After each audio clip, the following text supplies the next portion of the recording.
Saint John Baptist Vianney, the Curé d'Ars, what being a priest means.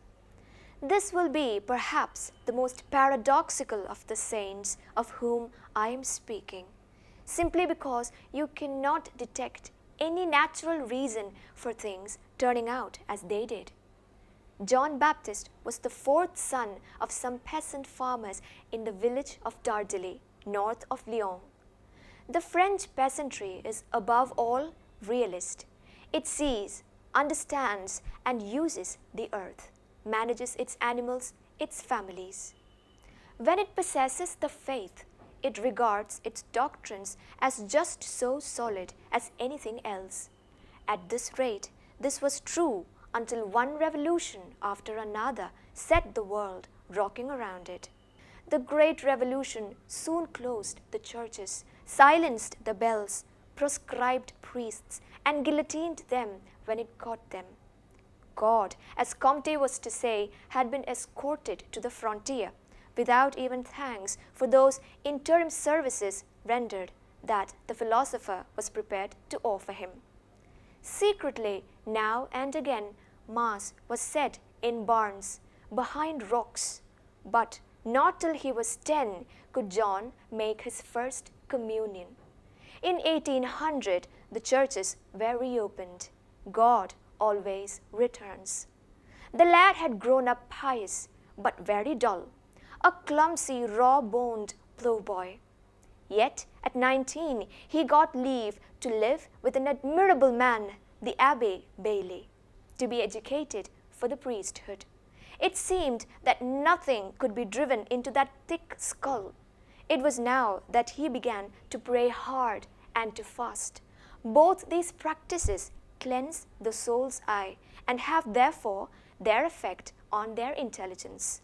Napoleon was throwing France and all Europe into new confusion. In 1809, Vianney was called up, startled, fell ill, went to hospital, failed to catch up with his regiment, and in sheer exhaustion, technically deserted. A magistrate, out of love with the imperial regime, sheltered the lad, who did jobs about the house. Finally, his parents exchanged him for a younger brother. He entered a seminary, hoping to prepare for the priesthood. Very slow of intellect, he could learn neither Latin nor moral theology. They failed him in his exams. They sent him away. At long last, Monsieur Bailly pushed him through.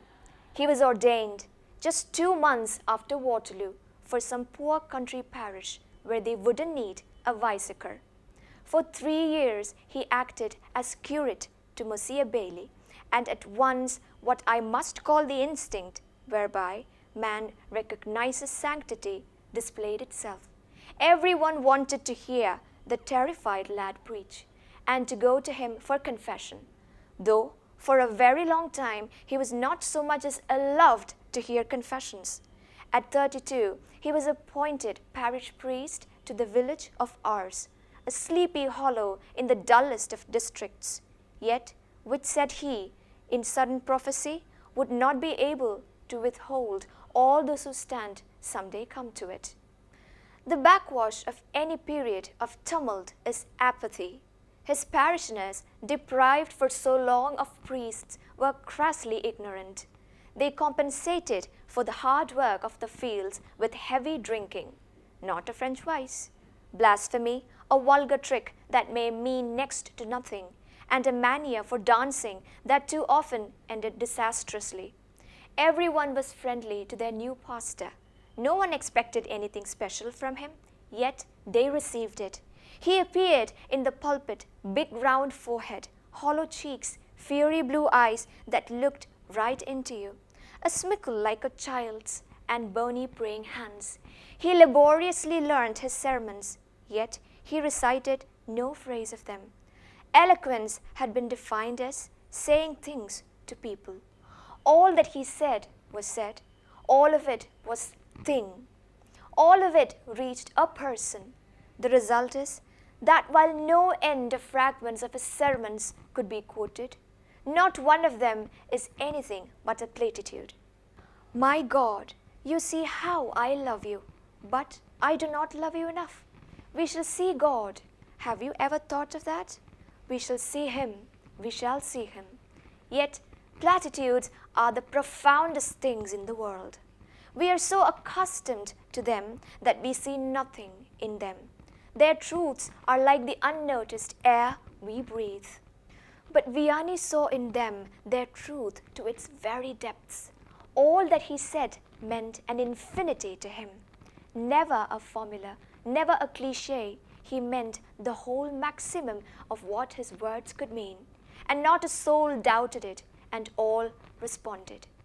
Having perceived that to be a priest means to sacrifice your whole life for others for Christ's sake, he acted on this. He was the perfect realist, literalist. Bit by bit, his furniture disappeared. He slept on 2 planks. He cooked enough potatoes for a week. He ate a couple at midday and in the evening, sometimes an egg, sometimes a cake of black corn. Do not exclaim, how criminal not to take better care of yourself. He lived to be 73, working all day long. What all day long meant, you shall read in a minute. After 10 years, the village and its district had changed so much that Monsieur Vianney could exclaim, ours is no longer ours. And it was much happier. Why? Automatically, the farm laborers were decently looked after and allowed due rest. You may not guess the slavery possible in a lost countryside.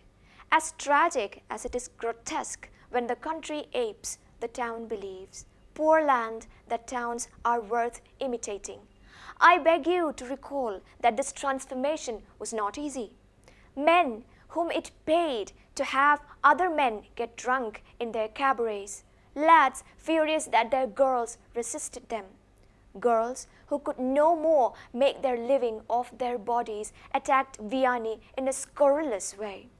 And in his own self he had the intolerable monotony of the fight versus self to endure.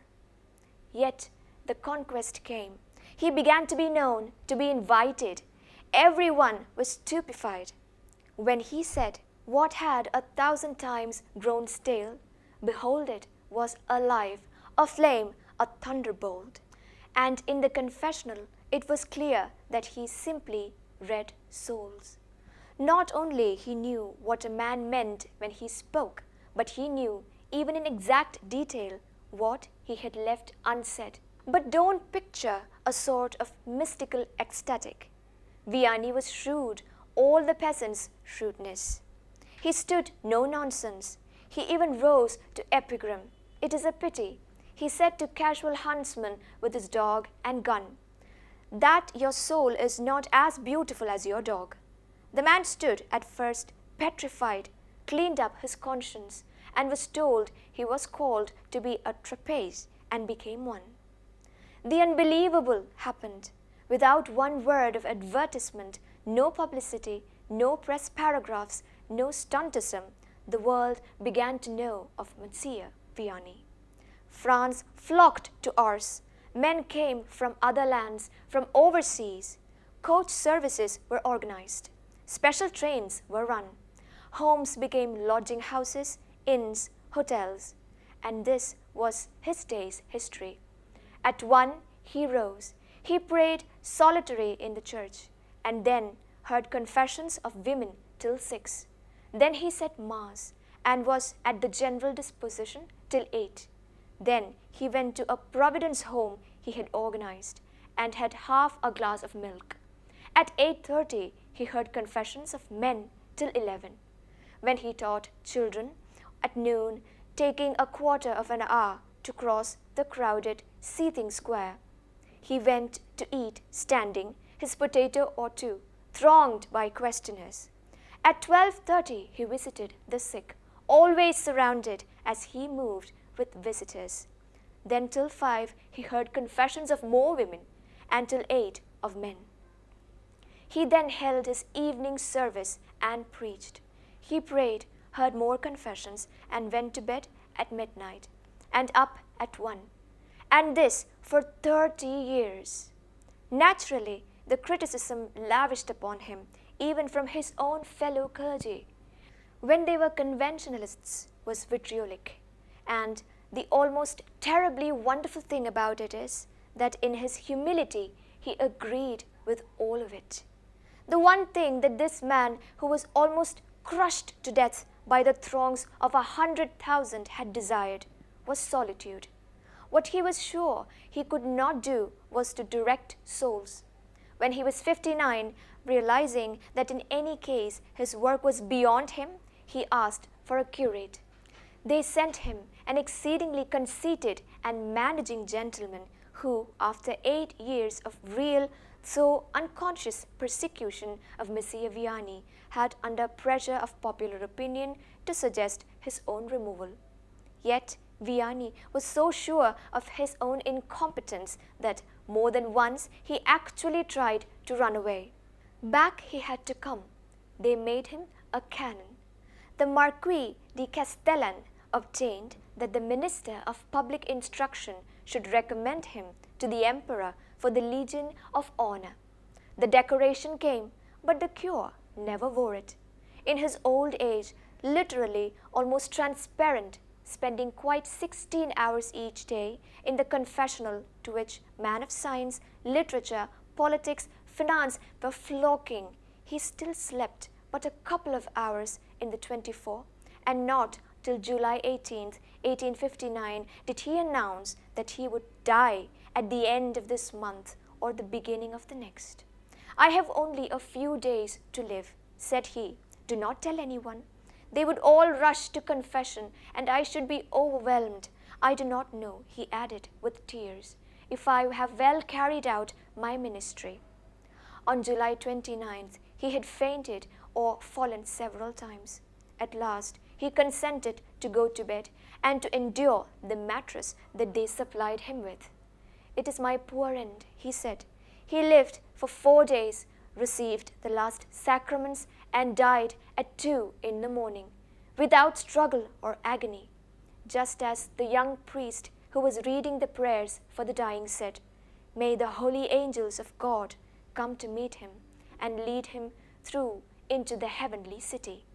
Heaven knows what stories are invented against priests and their priestcraft.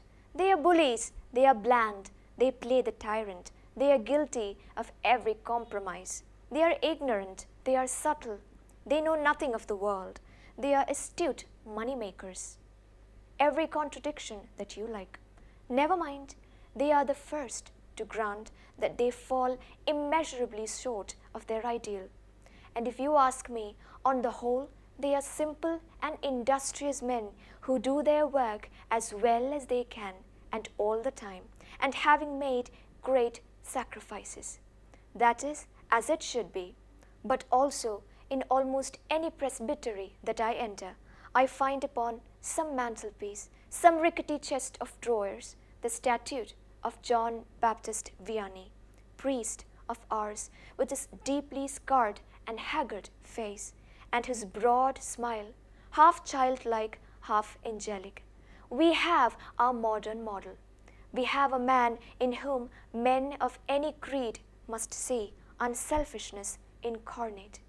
You may disbelieve all his dogmas, yet be overwhelmed with gratitude that he existed.